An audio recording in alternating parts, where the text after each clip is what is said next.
feels weird to see yourself. There are people walking and I'm not used to filming myself, and this is like a full-on setup. But yeah, hello guys. Just getting comfortable. I wanted to make this little video to kind of tell you how I got started in the digital nomad life. For the people who don't know me, my name is Chloe. I'm 31 years old and I'm a French digital nomad. How did I become a digital nomad? So I need to take you back a little bit. In 2021, I got laid off, which is not fun. It was in a job that I really enjoyed doing, and I was a CMO, so head of marketing, in a little startup.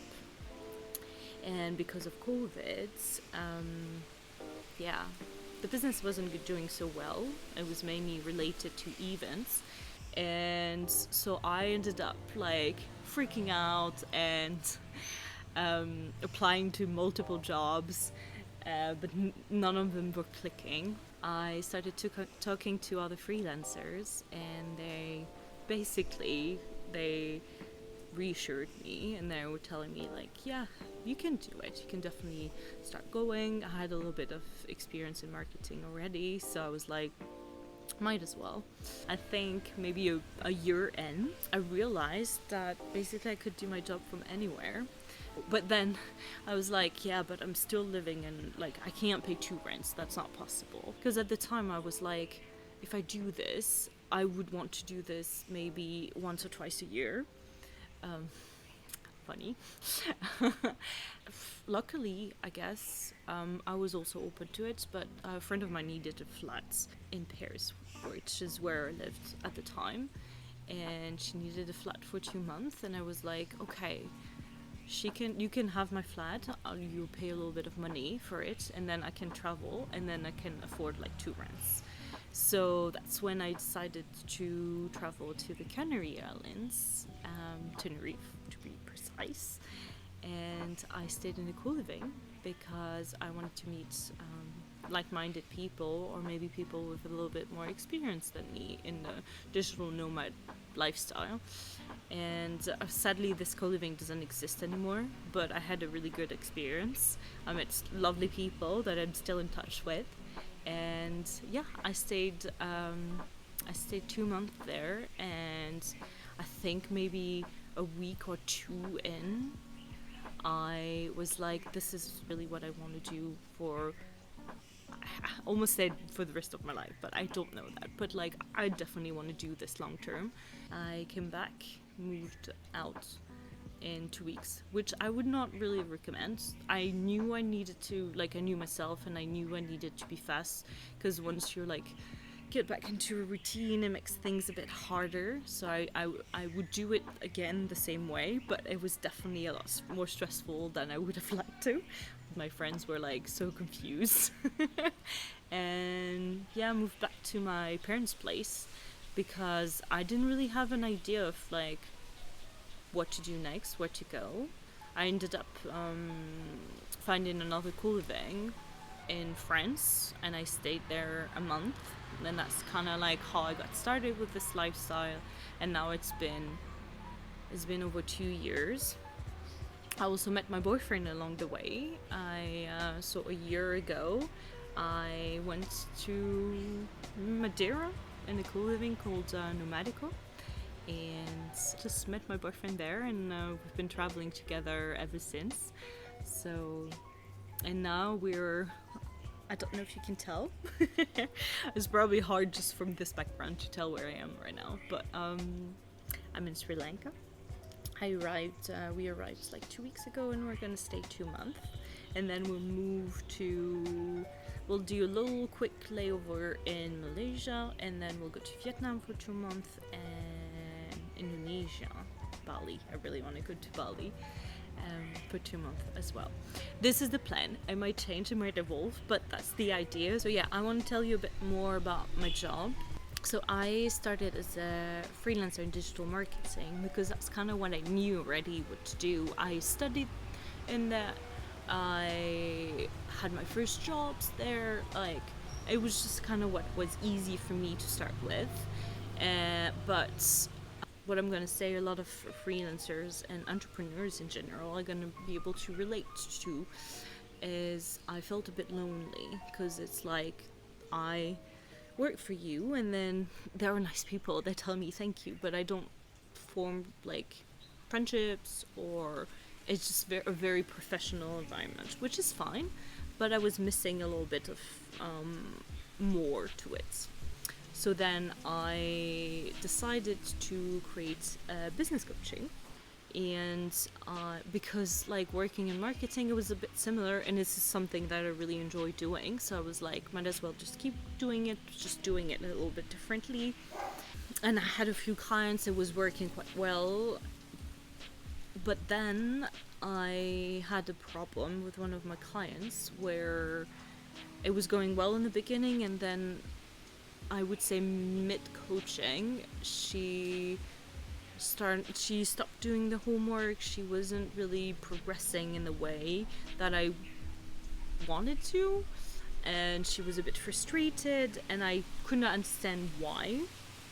And then I realized towards the end, a bit too late, that it was because of family situation. Like, she had a few things going on at home, and because it was like just business related, she didn't feel the need to tell me, which I understand, but then it also had an impact on her business. And that's when I was like, okay, so I think what I would want to do is not just business, it's just more like life in general. And at the same time, people were starting to ask me questions about my lifestyle because I had started posting on Instagram. So I was like, maybe I could combine everything. Like, hey, do you want to start your business? I can help you. Do you want to start traveling? I can help you. And then let's just do it all together. And so now it's been a year since I've had this new business, and I still have two businesses because I think they kind of work well together. And yeah, why not? Why choose when you can have both? Pretty much. I just want to add something, because I'm talking about my personal experience, but I was kind of surprised when I first started going to co-livings, but also just in general, like meeting people who are also digital nomads. The vast majority, I would say 80%, are remote workers. So it means that they're employed by a company and they are allowed to travel from time to time or full time, because there are a lot of many different like definitions of digital nomads. There's some of them that are like part-time, others that are full-time. Some have a base, some don't. I don't have a base, for example. I do come back to France, which is where I'm from, every 6 months. We don't really have plans. Like, it's been 2 years, 1 year with my partner traveling. We don't really have a plan of like when we want to stop. We think we'll slow down. We're slowly slowing down in a way of like, when I first started, I would travel a month from in one place, and then go to the next place and stay a month. And now it's more like 2 months. So it's just, I might stay become longer and longer. And also, there are a few places that we either want to go back to or have been back to, and I think it's just gonna keep happening more and more, and we'll see how it evolves. But I'm not really stressed about it. We're not really looking to settle down somewhere. We're just, if it happens, it will happen when the time feels right. So yeah, a question that I like a lot is, I'll just read it to you. How does being a digital nomad affect your work-life balance? At the beginning of my freelancing journey, I would work a lot and I would have the greatest work-life balance, which I think a lot of people go through because, you don't really have an income, so you have like a little bit of pressure, you don't know what you're doing, so you have to learn like a lot of things. And just a bit tricky overall. So I started working quite a lot, and then until I had a very interesting client where I would only work 1 day a week or 2 days. It might have been 2 days a week for him, and it was basically like he was asking me to work like full time, and I was like, so at first I was like, oh, this is good money, so I'll just do it. And then I realized it wasn't sustainable, so that's kind of like what happened, and how I slowly switched my mindset to, this is not why I became self-employed. I became self-employed because I wanted to have more freedom. I choose to work 24, very specific, 25 hours a week, and that's my max. Because I have found that like the deep work I do can be done in just like 4 or 5 hours, and the rest is just me being in front of the computer forcing myself to work. And then it gave me more time to have like hobbies, so I explored that part. And nowadays I would say my work-life balance is very good. What has been the biggest challenge I faced while traveling as a digital nomad? I think when everything is uncertain, in a way of like my income changes like every month, the fact that I was changing places all the time, that at first I didn't really feel very stable, in a way of like everybody around me was like buying a house, getting married, starting a family, and I was like, yeah, hello, I'm gonna travel now. So I think all this self-doubt of like not being enough was what I struggled with the most, and also this like unstable life, in a way of like everything is possible, so you have a lot of choices, but then you don't know which ones are the best ones for you, so you kind of have to do some trial and error. It's just like navigating through it all is, I think, what was the trickiest part for me. Yeah, you're just gonna keep trying until you figure out what works for you. So obviously internet and having Wi-Fi is the most important part, and like good Wi-Fi as well. Right now we're struggling a bit, to be honest, in Sri Lanka. The Wi-Fi is not the best. The host is trying to fix it, so we'll see how it works. We have found that like maybe in the last 6 months that we used to travel in co-livings, and now we're more like we want to take a little bit of a break from co-livings. So basically what works for us at the moment, which might change, is renting a place. We're renting a place with 2 friends, or couple, that I met in the Azores in a co-living. So we created a little own co-living. And so we have this. We usually find a house with good Wi-Fi. It's not always easy. The idea is we like to go to co-working spaces, so we like to keep the life and the work separate. And we found a good co-working space like 10 minutes walk from here. So that's where we usually work at. Just like, a pen, notebook, and my computer. And, a leaf fell. And, I don't need fancy equipment. I know, for example, my partner likes to have a good work setup, which is fine, so we adapt also in that way. But I have my AirPods, I work, I don't care, like, honestly. I'm very simple. I don't even have a double screen. We have one, like, it's not mine, but it's my partner's. And when I'm presenting, like, to a class, I like having like faces on one screen and the faces of people, and then my presentation on the other one. So that's the only time I use the second screen. But in my everyday life, I don't use it, to be honest. Do I work on weekends? Yes, sometimes I do, but I also don't work during the week sometimes. So it's all about the balance. Like, you explore the city a little bit when it's during the week and there are less people, and it's actually more enjoyable. I'm not gonna lie. During the weekend, everything's busy, and I don't know, I like my comfort.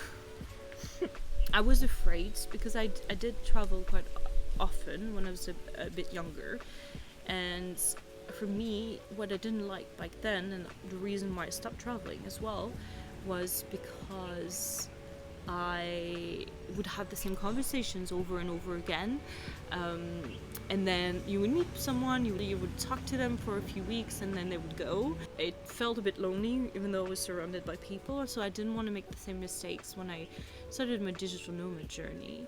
So I decided to start traveling for the people rather than the destination. That's how I built friendships as well, just going from one place to another, and like meeting up with friends, and that's how it works. Like, that's how it works for me.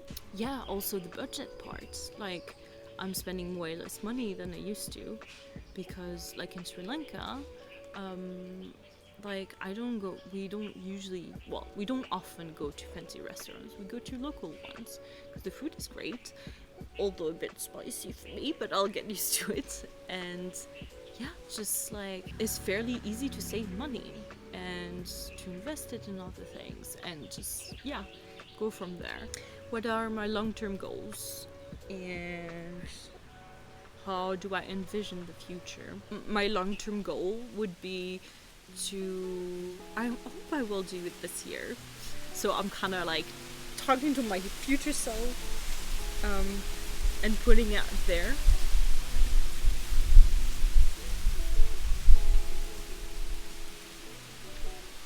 I want to create a pop-up co-living, so I want to find a space, create a co-living for a month, and yeah, just invite people that I know, that I don't know. I'm open to anything, and just, yeah, create this community. So that's one of my goals. It's not so much a long-term goal, actually. It's more like, hopefully I'll do it this year. Yeah, continue exploring different countries. Like, as I said, we're going to be in Asia for the next 6 months. Afterwards, we'll be a month in France to cat sit my own cats, and then we'll see. And that's also the exciting part about it. It's like, I don't have to overcomplicate things. I am happy in the life that I have right now, and which wasn't always the case. That's the reality of it as well. And yeah, I don't know what you'll get out of this video. If you think it's easy to become a digital nomad, it definitely has its ups and downs. And it's not always easy every day, especially being self-employed and traveling, both of them at the same time.